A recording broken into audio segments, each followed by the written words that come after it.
Hello friends, welcome to examination study IQ. Friends, examination study IQ में आपका हार्दिक स्वागत करता हूं।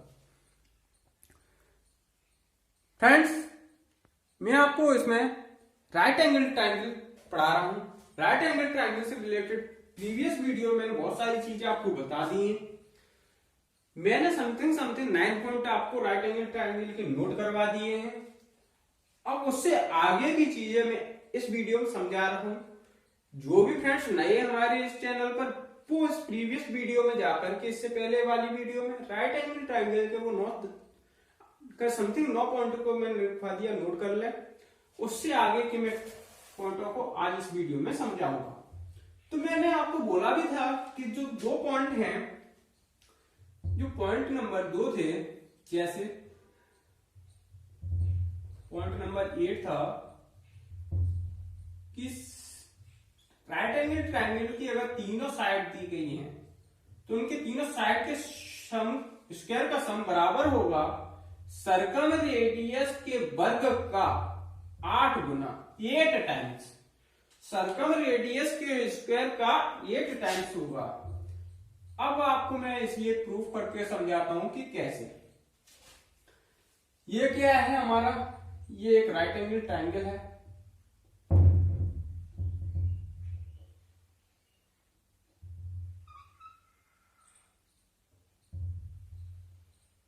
ये राइट एंगल ट्रायंगल है। ये कोई एंगल मैंने थीटा लेट कर लिया। कितना थीटा? अगर मैं ये साइड ए ले लूं, ये साइड बी ले लूं, तो ये साइड क्या होगी? सी होगी।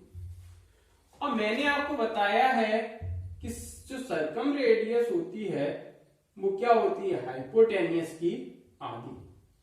ये क्या हो जाएगी? हमारी सर्कम रेडियस। और सर्कम सेंटर से ये डिस्टेंस भी कितनी होगी? सर्कम रेडियस ही होगी यार। क्यों? रेडियस में मतलब क्या होता है कि सेंटर से पर्दे की दूरी क्या होनी चाहिए? बराबर होनी चाहिए।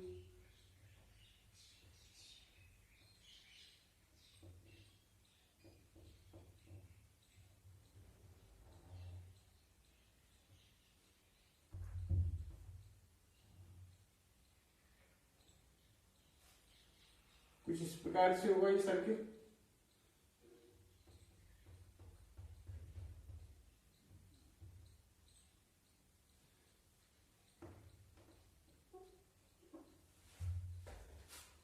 चलिए, अब क्या मैंने बताया कि साइड के स्क्वायर का सम बराबर होगा सर्कम रेडियस स्क्वायर का 8 टाइम्स। मैंने इसका कोई भी एक आप साइड ले लीजिए, एलएचएस ले लो चाहे आरएचएस ले लो। अगर मैं इसका एलएचएस ही ले लूं, क्या ले लूं? एलएचएस। मैंने इसका एलएचएस पार्ट उठाया। अब मुझे बताओ कि राइट एंगल ट्रायंगल की छोटी छोटी साइड के स्क्वायर का सम बराबर किसके होगा? कर्ण के वर्ग। अर्थात पाइथागोरस थ्योरम क्या कहती है? कर्ण का वर्ग बराबर लंब का वर्ग प्लस आधार का वर्ग। तो आप इधर देख के मुझे ये बताओ कि a square plus b square, A square plus b square किसके बराबर हो गया? सी स्क्वायर के। तो सी स्क्वायर प्लस ये वाली सी स्क्वायर कितना हो गया? Twice of C square. इन दोनों को ऐड करोगे ट्वाइस ऑफ सी स्क्वायर। आप मुझे बताएं कि जो हाइपोटेनियस होता है, कर्ण होता है, वो सर्कम रेडियस का कितना होता है? डबल होता है। सी बराबर ट्वाइस ऑफ आर। अब अगर ये दोनों तरफ वर्ग कर दें तो सी स्क्वायर बराबर 4r स्क्वायर। हम क्या कर रहे हैं यहाँ पे? सी स्क्वायर की वैल्यू यहाँ पे पुट कर दें। अगर पुट करोगे सी स्क्वायर की वैल्यू तो ट्वाइस इनटू सी स्क्वायर का कितने आ गए? 4r square. तो इनका मल्टीप्लिकेशन करो, कितना आ जाएगा? 8r square. बोलो, समझ में आई बात? तो इसका मतलब अब आपको बार बार ये चीज प्रूफ करके नहीं देखेंगे। जब क्वेश्चन में अगर कहीं ऐसा आपको लिखा हुआ दिख रहा है कि a square plus b square plus c square बराबर 8r स्क्वायर है, तो बताओ वह ट्रायंगल कैसा होगा? तो आपको क्या देना है? राइट एंगल ट्रायंगल होगा। बस आपको इतना सा टिक करना है। ओके, इसी प्रकार से मैंने आपको पॉइंट नंबर जो 9 लिखाया था ताकि आप कंफ्यूज ना हो जाएं, कहीं एग्जामिनर ने ऐसा कुछ दे दिया कि a square plus b square plus c square बराबर सर्कम रेडियस के वर्ग का 9 गुना 9 टाइम्स, तब आप क्या करेंगे? तो आपको टेंशन नहीं लेना है कि ये कौन सा ट्रायंगल होगा, इक्विलेटरल ट्रायंगल होगा। और इक्विलेटरल ट्रायंगल की प्रत्येक साइड क्या होती है? बराबर। जैसे ये मान लीजिए हमारा इक्विलेटरल ट्रायंगल है ना, उस यहां से प्रत्येक क्या दूरी बराबर होगी, ये भी दूरी जितनी होगी उतनी दूरी ये होगी, क्योंकि सर्कम रेडियस ये भी आर, सर्कम रेडियस ये भी आर, सर्कम रेडियस ये भी आर। इक्विलेटरल ट्रायंगल के प्रत्येक एंगल कितना होता है? 60 डिग्री होता है। प्रत्येक साइड क्या होती है? बराबर होती है, जितनी ये होगी उतनी ये होगी उतनी ये होगी। ये मैंने इसका एलएचएस उठाया और इसके एलएचएस पार्ट में तीनों साइड का आप क्या करें, तीनों साइड बराबर है तो कितना हो जाएगा? ए प्लस ए स्क्वायर प्लस ए स्क्वायर प्लस ए स्क्वायर 3a स्क्वायर। अच्छा, आप मुझे ये बताओ कि इक्विलेटरल ट्रायंगल की जो सर्कम रेडियस होती है वो कितनी होती है? वो होती है side divided by under root में 3। साइड की कितनी? 1/√3 गुना। अगर ये साइड की 1/√3 गुना है तो यहां से अगर साइड निकालोगे इक्विलेटरल ट्रायंगल की तो सर्कम रेडियस की कितनी आ जाएगी? √3 टाइम्स। इस साइड का मान क्या करते हैं हम यहां पे रखते हैं, तो 3 इंटू ए का क्या हो रहा है? वर्ग हो रहा है, तो आप इधर वर्ग करेंगे कितना आ जाएगा? 3r square. इस ए स्क्वायर की वैल्यू पुट करो, कितनी? 3r square. 3 इंटू 3 कितना आ गया? 9r square. यही हमें प्रूफ करना था। तो आपको क्या मिला? मैंने एलएचएस उठाया, किसके बराबर आ गए? आरएचएस के बराबर आ गए। तो ऐसा करने पर क्या होगा? ये बात प्रूफ हो गई कि ये दिया है तो क्या होगा? हमारा राइट एंगल ट्रायंगल होगा। और अगर सर्कम रेडियस के स्क्वायर का 8 टाइम्स है तो क्या होगा? Right angle triangle. ये इक्विलेटरल ट्रायंगल और ये राइट एंगल ट्रायंगल होगा। दोनों चीजें आपको क्लियर हो गई होंगी, मैंने प्रूफ करके समझा दिया है। आप फटाफट से इन्हें नोट कर लीजिए, प्रूफ समझ चुके होंगे उम्मीद कर रहा हूं। इससे आगे की चीजें अब मैं आपको समझाता हूं। चलिए मैं इसे इरेज कर दूं।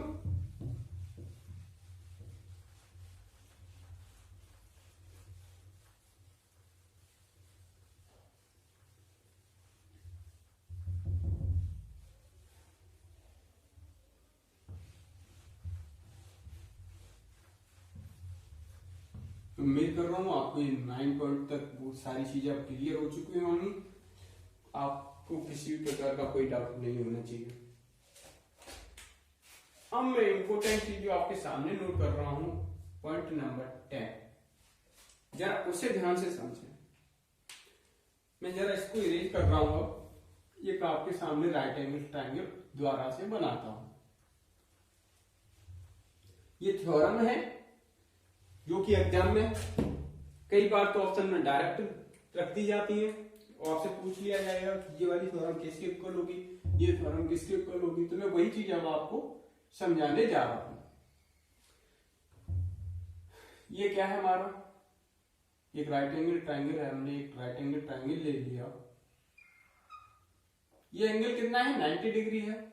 मैं ये वर्टेक्स ए ले लूं और मैं ये वर्टेक्स बी ले लूं एंड ये वर्टेक्स सी ले लूं। बोलो, मैं इस हाइपोटेनियस पर वर्टेक्स बी से एक परपेंडिकुलर खींच दूं और इस पे पॉइंट को नाम दे दूं कि ये पॉइंट हमारा डी है। ओके, अगर यदि ये सब कुछ आपको मैं दे दूं तो इसकी जो थ्योरम आएगी वो क्या होगी कि ए बी का स्क्वायर बराबर होगा एडी इंटू ए सी, एडी इंटू ए सी। ये पॉइंट नंबर 10 है, इंपोर्टेंट है। प्रूफ भी समझाऊंगा कि आपको ये प्रूफ कैसे करना है। पहले इन सभी थ्योरम को नोट कर लीजिए। अब मैं नोट नंबर 11 नोट करा रहा हूं, उसे समझे। साइड बीसी का स्क्वायर बराबर होगा, साइड बीसी का स्क्वायर बराबर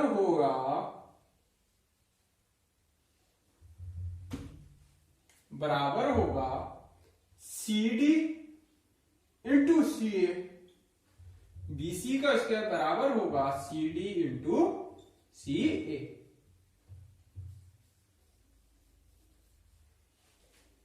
यहां तक किसी को कोई डाउट? अगर डाउट नहीं है तो आप नोट नंबर 12 नोट कर लीजिए। Note number 12। अब मैं आपके सामने लिख रहा हूं कि BD का स्क्वायर बराबर होगा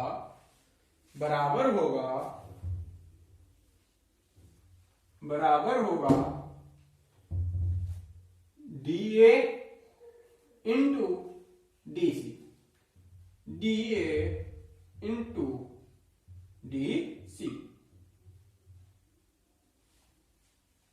आप इसे भी नोट कर लीजिए। मैं उम्मीद कर रहा हूं आपने ये सारी चीजें लिख ली होंगी।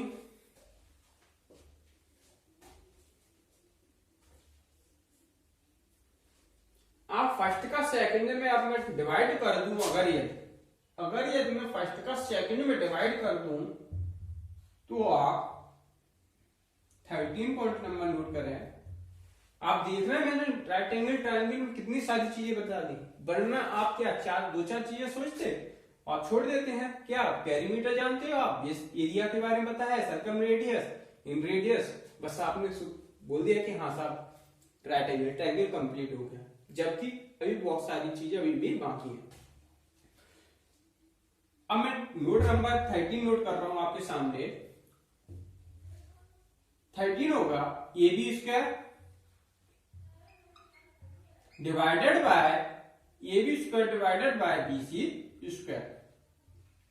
अगर मैं फर्स्ट का सेकंड में डिवाइड करूं तो कितना आएगा? AD cross AC divided by CD cross CA।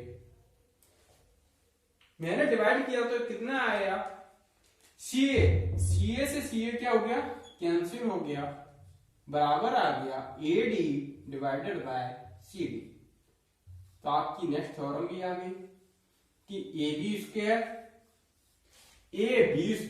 Divided by BC square तो बराबर होगा CD बराबर होगा AD divided by CD। Okay, AD divided by CD। Next point number 14 note करें। मैं 14 नोट नंबर आपको समझा रहा हूं। अगर यदि मैं BC square divided by BD square आपसे पूछ लूं, BC square divided by BD square तो ये कितना आएगा? ये आएगा CD into CA divided by DA into DC। CD से CD क्या हो गई? कैंसिल हो गई, तो किसके बराबर आ गया? CA upon DA। आप इसे भी नोट कर लीजिए।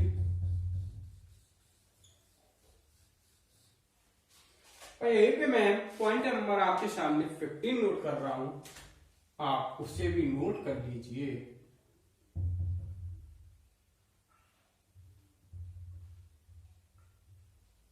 फिफ्टीन नोट नंबर क्या कहता है कि अगर यदि मैं आपसे